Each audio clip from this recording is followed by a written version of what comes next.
Watching the Olympics makes me feel slightly guilty because there people are giving their most and they're absolutely fit, and I'm sitting here in this comfy chair, probably you are too, having little snacks and watching them work their hearts out. It doesn't seem to be quite right. I know nothing about surfing. I enjoy those surfing clips and films, but I really don't know how they judge it in the Olympics. And this week I've watched two of the heats, two entire heats of surfing, and it was quite interesting. But this is what happened.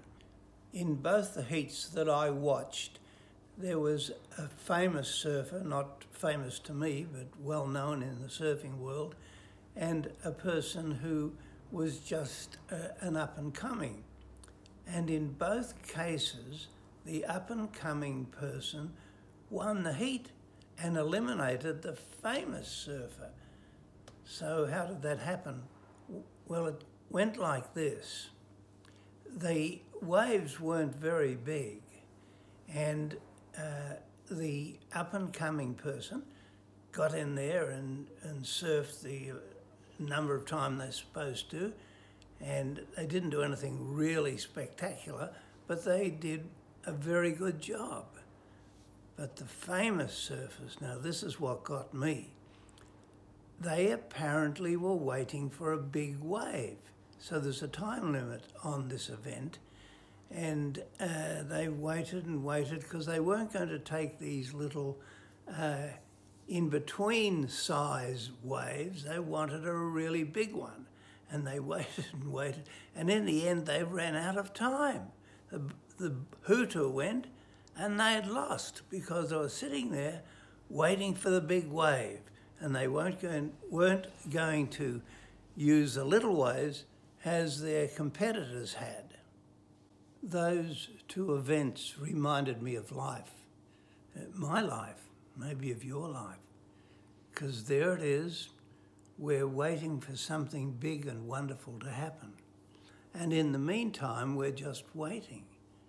The competitors in the heats that I saw realized the waves weren't that big, but they got in and made the most of it.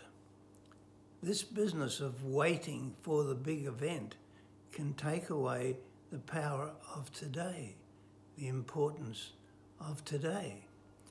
Now, I've got some big events in my life that I'm kind of waiting for. I don't know how they'll work out, but I have today as well. And today is the most important. We Christians sing a song, this is the day that the Lord has made. And there's a lot of emphasis in our faith on valuing the day and not whiling away today while we're waiting for the big event, the big wave to come where we can really be spectacular. No, this day is important and precious. I'm saying this for myself because I can tell you that sometimes I while away a day thinking about what will happen with this event that I'm waiting for. And while I'm putting my attention on that, I'm not really honouring this is the day that the Lord has made. And so out of my Olympic viewing, I take this little message. Concentrate on what you have. Don't leave all your energy for what might come, some big decision or some big event.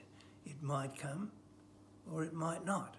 But what you can be sure of is today, and to give today the best of your efforts and make today really count.